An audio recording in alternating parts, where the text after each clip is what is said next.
जय हिंद दोस्तों, स्वागत करते हैं आपके अपने यूट्यूब चैनल महात्मा स्टडी में। दोस्तों आज है 21 अगस्त। एनटीपीसी का एग्ज़ाम 21 अगस्त का फर्स्ट शिफ्ट का कंप्लीट हो चुका है।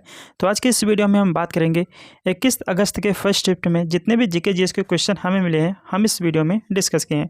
तो आप लोग इस सेशन को लास्ट तक जरूर देखिएगा और इसकी PDF टेलीग्राम पर मिल जाएगी, जिसका लिंक वीडियो के डिस्क्रिप्शन में है। तो चलिए वीडियो को स्टार्ट करते हैं। बात करें क्वेश्चन नंबर पहले की, 86वां संविधान संशोधन किससे संबंधित है?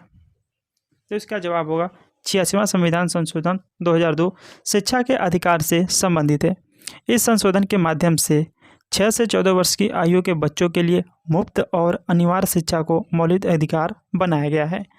तो 86वां संविधान संशोधन जो 6 से 14 वर्ष की आयु के लिए मुफ्त शिक्षा का अनिवार्य है, यह 2002 में बनाया गया था। नेक्स्ट क्वेश्चन देखते हैं। नेक्स्ट क्वेश्चन पूछा गया, अस्थायी चारागाह और चारागाह भूमि किसके अंतर्गत आता है? तो अस्थायी चारागाह और चारागाह भूमि ग्राम पंचायत या सरकार के स्वामित्व वाली भूमि के अंतर्गत आती है। यह भूमि सामान्य संपत्ति संसाधन के रूप में जानी जाती है। निजी स्वामित्व में बहुत कर्म भूमि होती है। अस्थायी चारागाह और चारागाह भूमि का उपयोग पशुओं को चराने के लिए किया जाता है और यह भूमि विभिन्न उपयोगों के लिए उपलब्ध भूमि वर्गीकरण में शामिल है। नेक्स्ट क्वेश्चन पूछा गया, डिजी पिन किससे संबंधित है? तो इसका जवाब होगा डाक सेवा से। डिजी पिन डाक सेवा से संबंधित है। डिजी पिन या डिजिटल पोस्टल इंडेक्स नंबर भारतीय डाक द्वारा विकसित एक प्रणाली है जो भारत को 4 मीटर इंटू 4 मीटर के ग्रिड में विभाजित करती है और प्रत्येक ग्रिड को एक अद्वितीय 10 अक्षर का अल्फान्यूमेरिक कोड प्रदान करती है। यह अक्षांश और देशांतर निर्देशों पर आधारित है। पारंपरिक 6 अंकी पिन कोड से अधिक सटीक पता प्रदान करता है। डिजी पिन का उद्देश्य पूरे भारत में सटीक स्थान आधारित पते प्रदान करना है, जिससे डिलीवरी सेवा, पहुंच और नेविगेशन में सुधार हो सके। तो यह डिजी पिन है। आगे बढ़ते हैं, नेक्स्ट क्वेश्चन देखते हैं। नेक्स्ट क्वेश्चन है, सूचना का अधिकार किस पर लागू होता है? तो सूचना का अधिकार अधिनियम 2005 भारत के सभी सार्वजनिक प्राधिकरणों पर लागू होता है। इसमें वे सभी सरकारी निकाय शामिल हैं जो संविधान, संसद या राज्य विधानमंडल द्वारा बनाए गए हैं या केंद्र या राज्य सरकार द्वारा स्थापित है। इसके अलावा RTI उन गैर सरकारी संगठनों पर भी लागू होता है। नेक्स्ट क्वेश्चन पूछा गया, महादेव गोविंद रानडे मुख्य रूप से किससे जुड़े थे? तो इसका जवाब है प्रार्थना समाज से। महादेव गोविंद रानडे मुख्य रूप से प्रार्थना समाज से जुड़े थे।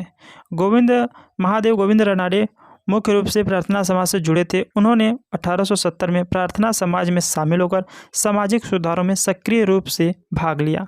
प्रार्थना समाज एक धार्मिक और सामाजिक सुधार आंदोलन था जो 1867 में बम्बई में स्थापित किया गया था। रानडे इस आंदोलन में एक बौद्धिक नेता के रूप में जाने जाते थे। अगला क्वेश्चन, फाइलों को व्यवस्थित करने के लिए क्या करना चाहिए? तो MS वर्ड में फाइलों को व्यवस्थित करने के लिए आप फोल्डर्स का उपयोग कर सकते हैं। फाइलों का नाम दे सकते हैं और उन्हें एक विशिष्ट क्रम में सॉर्ट कर सकते हैं। इसके अतिरिक्त आप एक मास्टर दस्तावेज बना सकते हैं जो कई उप दस्तावेजों को एक साथ लाता है, जिसमें बड़े दस्तावेजों को व्यवस्थित करना आसान हो जाता है। आगे बढ़ते हैं, नेक्स्ट क्वेश्चन देखते हैं। भारत के 92वें मुख्य न्यायाधीश कौन है? तो इसका जवाब होगा न्यायमूर्ति भूषण रामकृष्ण गवई है। भारत के 52वें मुख्य न्यायाधीश BR गवई हैं। न्यायमूर्ति भूषण रामकृष्ण गवई ने बुधवार 14 मई 2025 को भारत के 52वें मुख्य न्यायाधीश के रूप में पदभार ग्रहण किए हैं। आगे बढ़ते हैं, नेक्स्ट क्वेश्चन देखते हैं। नेक्स्ट क्वेश्चन पूछा गया, भारतीय राज्यों में वयस्क साक्षरता दर में भिन्नता के कारण क्या है? तो इसका जवाब होगा भारतीय राज्यों में वयस्क साक्षरता दर में भिन्नता के कई कारण हैं, जिनमें ऐतिहासिक, सामाजिक, आर्थिक, सांस्कृतिक कारक शामिल हैं। आगे बढ़ते हैं, नेक्स्ट क्वेश्चन, 2025 के राइटर्स एसोसिएशन मेंस फुटबॉलर पुरस्कार में किसे सम्मानित किया गया है? तो इसका जवाब होगा 2025 के राइटर्स एसोसिएशन मेंस फुटबॉलर पुरस्कार से मोहम्मद सलाह को सम्मानित किया गया है। आगे बढ़ते हैं, नेक्स्ट क्वेश्चन पूछा गया, निम्न में से प्रोटीन में क्या नहीं होता? तो 4 ऑप्शन दिए गए थे, तो इसका जवाब फास्फोरस होगा। प्रोटीन में फास्फोरस नहीं पाया जाता है, वहीं कार्बन, हाइड्रोजन और ऑक्सीजन ये सब पाए जाते हैं। प्रोटीन में फास्फोरस नहीं होता है, प्रोटीन में कार्बन, हाइड्रोजन, ऑक्सीजन, नाइट्रोजन जैसे तत्व होते हैं। आगे बढ़ते हैं, नेक्स्ट क्वेश्चन देखते हैं। केरल में फूली हुई बौछार या ब्लॉसम शावर किस खेती से संबंधित है? तो इसका जवाब होगा केरल में फूली हुई बौछार या ब्लॉसम शावर कॉफ़ी की खेती से संबंधित है। यह एक प्रकार की प्री मानसून वर्षा है जो केरल और कर्नाटक में कॉफ़ी के फूलों को खिलने में मदद करती है, इसलिए इसे ब्लॉसम शावर कहा जाता है। अगला क्वेश्चन देखते हैं।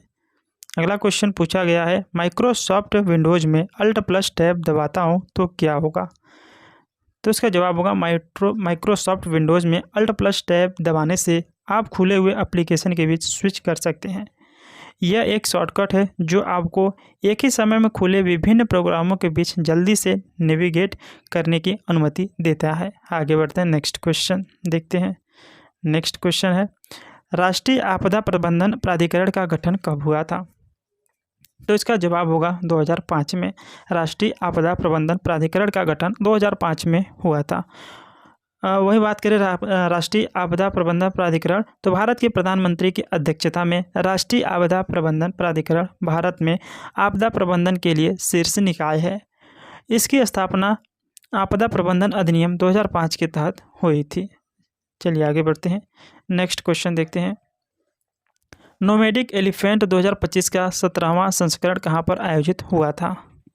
तो इसका जवाब है नोमैडिक एलिफेंट 2025 का 17वां संस्करण मंगोलिया के उलान बटार में आयोजित किया गया था। यह अभ्यास 31 मई से 13 जून 2025 तक चला था। नेक्स्ट क्वेश्चन देखते हैं। बुरहान उल मुल्क के तहत अवध राज्य की स्थापना कब हुआ था? तो इसका जवाब है बुरहान उल मुल्क के तहत अवध राज्य की स्थापना 1722 में हुई थी। नेक्स्ट क्वेश्चन देखते हैं। यक्षगान लोक नृत्य का संबंध किस भारतीय राज्य से है? तो इसका जवाब होगा कर्नाटक से। यक्षगान कर्नाटक राज्य से संबंधित है, जो वहाँ का एक लोक नृत्य है। यक्षगान कर्नाटक राज्य का लोक नृत्य है। यक्षगान कर्नाटक का पारंपरिक नृत्य नाट्य रूप है। यह सर्वोत्तम नाटकीय प्रस्तुति, शास्त्रीय संगीत, नृत्य कला और प्राचीन अनुलेखों का एक भव्य मिश्रण बनकर प्रकट होती है। नेक्स्ट क्वेश्चन देखते हैं। अवसादी शैलों में किस पर्वत का निर्माण हुआ है? तो अवसादी शैलों में वलित पर्वतों का निर्माण होता है।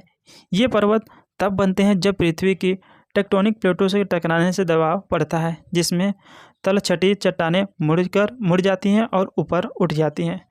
वही बात करें इसका उदाहरण, तो हिमालय पर्वत है जो इसका उदाहरण है।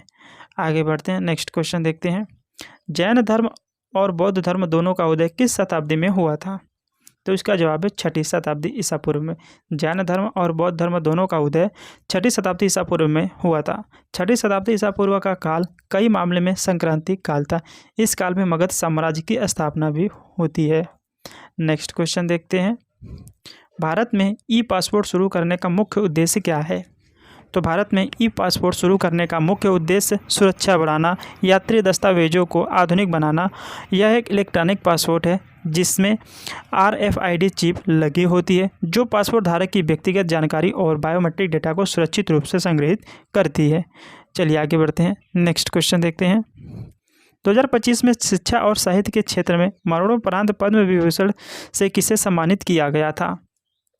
तो इसका जवाब होगा 2025 में शिक्षा और साहित्य के क्षेत्र में MT वासुदेवन नायर को मरणोपरांत पद्म विभूषण से सम्मानित किया गया था। उन्हें यह सम्मान उनके मलयालम साहित्य में उत्कृष्ट योगदान के लिए दिया गया था। नेक्स्ट क्वेश्चन देखते हैं। पिट्स इंडिया एक्ट ने किस निकाय की स्थापना की थी? तो पिट्स इंडिया एक्ट 1784 ने नियंत्रण बोर्ड की स्थापना की।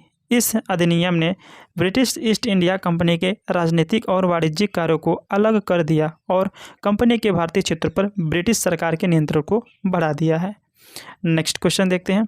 भारत में उच्च न्यायालय के न्यायाधीशों की स्थानांतरण का अधिकार किसके पास होता है? तो इसका जवाब होगा भारत के उच्च न्यायालय के न्यायाधीशों के स्थानांतरण का अधिकार भारत के राष्ट्रपति के पास होता है, लेकिन यह अधिकार मुख्य न्यायाधीश के परामर्श के बाद ही प्रयोग में किया जाता है। चलिए आगे बढ़ते हैं, नेक्स्ट क्वेश्चन देखते हैं जो पूछा गया। हरित क्रांति के फलस्वरूप किस फसल में उत्पादन में सबसे ज़्यादा वृद्धि हुई थी? तो इसका जवाब होगा हरित क्रांति से मुख्य रूप से गेहूँ और चावल जैसी फसलों में वृद्धि हुई थी, जिसमें उच्च उपज देने वाली किस्मों का उपयोग किया गया था। चलिए आगे बढ़ते हैं, नेक्स्ट क्वेश्चन देखते हैं। किस मिट्टी में अम्लीय विशेषता होती है? तो बात करें अम्लीय मिट्टी में, अम्लीय विशेषता होती है जिसका पीएच मान 7 से कम होता है। अम्लीय मिट्टी के कुछ उदाहरण देख लेते हैं, तो कौन कौन से हैं? लेटेराइट मिट्टी, पीट मिट्टी और लाल मिट्टी। ये इसके उदाहरण है। आपके ऑप्शन में इसमें से जो भी दिया होगा इसका आंसर रहेगा। चलिए आगे बढ़ते हैं, नेक्स्ट क्वेश्चन देखते हैं। भारत के न्यायाधीशों की नियुक्ति किस आयोग द्वारा की जाती है? तो भारत के न्यायाधीशों की नियुक्ति कॉलेजियम प्रणाली द्वारा की जाती है, जिसमें भारत के मुख्य न्यायाधीश और सर्वोच्च न्यायालय के वरिष्ठ न्यायाधीश शामिल होते हैं। तो किसके द्वारा होती है? तो कॉलेजियम प्रणाली द्वारा की जाती है। नेक्स्ट क्वेश्चन देखते हैं। नेक्स्ट क्वेश्चन है, उग्रवादी नेताओं की तिकड़ी किस नाम से संबोधित है? तो उग्रवादी नेताओं की तिकड़ी को लाल बाल पाल के नाम से जाना जाता है। इसमें लाला लाजपत राय, बाल गंगाधर तिलक और बिपिन चंद्र पाल शामिल थे। ये तीनों नेता भारतीय स्वतंत्रता संग्राम के दौरान उग्रवादी विचारधारा के प्रमुख नेता थे।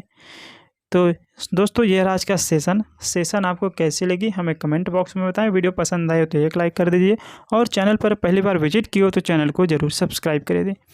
और दोस्तों इसकी PDF टेलीग्राम पर मिल जाएगी, जिसका लिंक वीडियो के डिस्क्रिप्शन में है। तो जाइए फटाफट टेलीग्राम पर जुड़ जाइए।